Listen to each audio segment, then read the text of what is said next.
To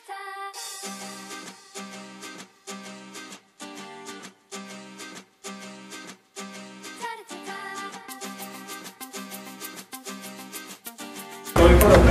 Vľavo dolu máte menu. Máte tam ikonku, kliknite a otvorí sa aplikáciu. že všetci oni používajú túto software. Tu je ďalší problém. Totiž je problém na tých časopisoch. Je tam CD-ško, je tam Word RSA 2007. Nie, teda nehovorím o penalise. Microsoft došiel s novou verziou Word 2007, s novým formátom a bude to treba presadzovať. Čiže vlastne a tie naše štátne organizácie určite budú v okne. Ale nie. Keď niečo funguje, prečo to bude? Teraz sa vymenila vláda a všetkým štátnym organizáciám sa strátil sa rozpočet. Nehodneme. Tak je ale máme. Na to? Máme no dobre, to neviem, ale naozaj je tu tendencia prejsť na kompletne nový opisovský program. Ja som to ešte nikdy nevidel, ale vraví sa, že má úplne iný layout. OpenOffice je oveľa viac podobný na ten Word, ktorý sa dnes používa, ako tento Word 2007. Čiže nejaký prehľad na niečo musí byť. Prejde sa na nový formát. Možno. Ja neviem, či to schváliť, ale ak máme to schváliť, tak Slovenská legislatíva to bude akceptovať ako nový formát, nie je žiadna pravda. Pozorím, to zároveň je láska. Čiže prejde sa na nový formát. Budú robiť nejaké aj tak, za stovky miliónov. Tie zmeny mohli robiť aj za desiatky miliónov z operátorov. Zadarmo to nebude, ale mohli by tam byť do toho zmenia. Je to naozaj pravda, že ja som obyčil svedieť videl, iba u mňa asi také. Problémy, čo sa týka prenosov z Európskeho parlamentu alebo Európska komisia, boli rozkrytované dávajú útoky z toho skropadala za to, čo vyhlasili, to je pravda. Bolo povedané, že velice najprv kritizovaný Microsoft a jeho uzaretosť kódov a pritom samotné ich princípy sú to problémy. A by to ukazovalo sa, že prečo sa používa napríklad či aspoň Lukasofa, to je vlastne nie je nejaká chránená takými patentami, ako teraz Petria boli s tým problémy.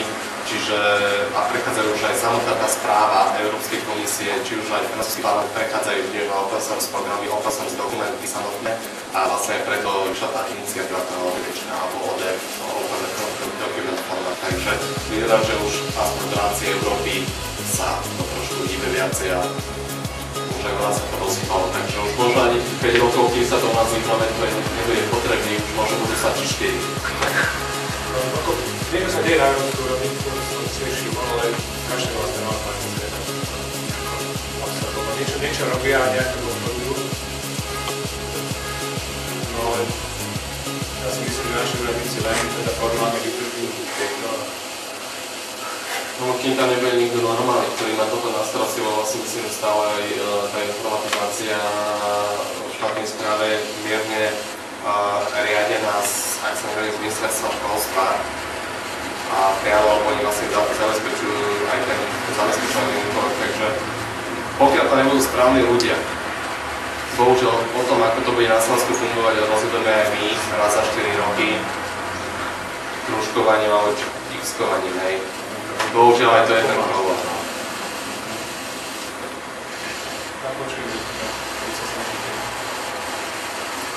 Používajte ten projekt.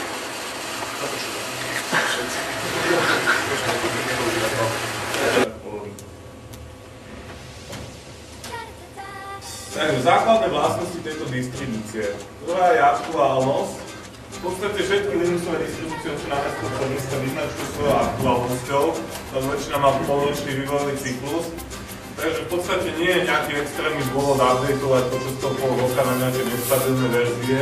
Maximálne, čo sa oplatí, je niektoré aplikácie obnovať. Zázemie. Za toto distribúciu v podstate stojí firma Red Hat, ktorá ju podporuje. A teda je veľká šanca, že tá distribúcia tak skoro neskončí a teda má perspektívu sa v nej naučiť orientovať, ovládať ju a využívať ju doma, v práci, výučnami a tak. Takže to je dôležité. Jednotkosť, spomínal, má možnosti, ktoré dáva táto distribúcia. Sme sa na desktop, ale nie je problém na ňu postaviť aj server. Ďalej, užívateľská prívetivosť. Výhodou tejto distribúcie znamená, že majú vytvorené vhodné grafické utility, ktoré pomôžu užívateľom začínajúcim jednoduchú administráciu tej distribúcie. Čiže zvládnu pridať nových užívateľov, nainštalovať software, povoliť alebo zakázať firewall, prípadne detálnejšie aplikácie, ktoré môžete vystupovať na tej ďalej. Spôsobom posunúť, aby ste sa nebali experimentovať, aby ste videli, že čo sa nejakým spôsobom dá, čo sa netreba báť, po prípade čoho sa treba báť. Moje príklady budú na distribúciách založené na Debiane, ako sú Ubuntu a ostatné Ubuntu, Alive, Termsmall Linux, Topix a mnoho iných nových, ktoré nájdete. Takže dnes prejdeme prihlásenie a odhlásenie, čo je to vôbec terminál, ten command line interface, aké sú tam základné príkazy, základ dashu, čo to vôbec je a kde a ako hľadať pomoc, pretože vlastne to je všetko. Takže začíname. Dobre. Do začiatku v tom Linuxe, keď opadne prvá eufória, máme inštalovaný Linux a keď hýbať kurzorom, tak najskôr budete dosť veľa čítať, keď vám prvá vec nebude fungovať. Pretože niektoré veci sa vám naozaj môžu stať, že vám nebudú fungovať hneď po inštalácii. V týchto desktopových distribúciách je toho menej, ale predpokladám, že určite nejaká vec, na ktorú ste zvyknutí, bude fungovať natoľko odlišne, že budete chcieť spraviť tak, aby fungovala, ak ste zvyknutí a nebudete to vedieť spraviť. To je ďalšia vec. Linux nie je Windows, preto mnohé veci fungujú odlišne, ale na mnohé sa dá zvyknúť a nemal by to byť problém nastaviť takmer čokoľvek tak, ako potrebujete. Linux je možnosti, o to viacej budú užívateľe spokojnejší, o to viac sa to je užívateľom. O to viac bude plne lokalizované KD, plne lokalizované GNOME. Súčasný stav, napríklad, čo som pozeral v Rosete, čo je Launchpad, prekladová aplikácia, úplných 60% KD. 60%. Ono je to zase na druhej strane väčšie pojasní, že v Ubuntu sa prekládá to isté, čo už je pravda. KD je asi 80-90%. No a to ale bohužiaľ v Ubuntu sa podľa všetko. Čo je vlastne de facto to, že máme mierne roztrieštené. A nie je to centralizované. Takto by sme vedeli od propagácie, od urobiť vlastne tie stredka po celom Slovensku vytvoriť lokálne strediska. Lebo už na to by sa možno tie financie zohnali. Tak ako teraz hovoríme o tom poluse, ktorý by bol zaujímavý už len preto, že stojí tam minimálne 55 na disku, 198 tam stojí, 3 električky tam stoja. Tá frekvencia ľudí je tam veľmi vysoká. Štatisticky tam 5 až 10 tisíc ľudí prejde tiež, keď tých malých pozorky, ktoré sme boli, takže tam vlastne tí ľudia to niekto vidia. A je to úplne čo iné, ako keď spravíme Linux Fest, ktorý sa keď ľudia len tí, ktorí reálne majú nejaký záujem. A ktorí si to dočítali sa len náhodne na nejakých stránkach, aj keď ich je pomerne dosť. V Čechách bol to Mišo Páni, ktorý mi posielal rozhlasový spot, ktorý bežal v Čechách na frekvencii na Linux.cz. Bol to síce bol to do určitej miery výsmech pre Windows, ale mal to úspech a má to dosť naše úspech.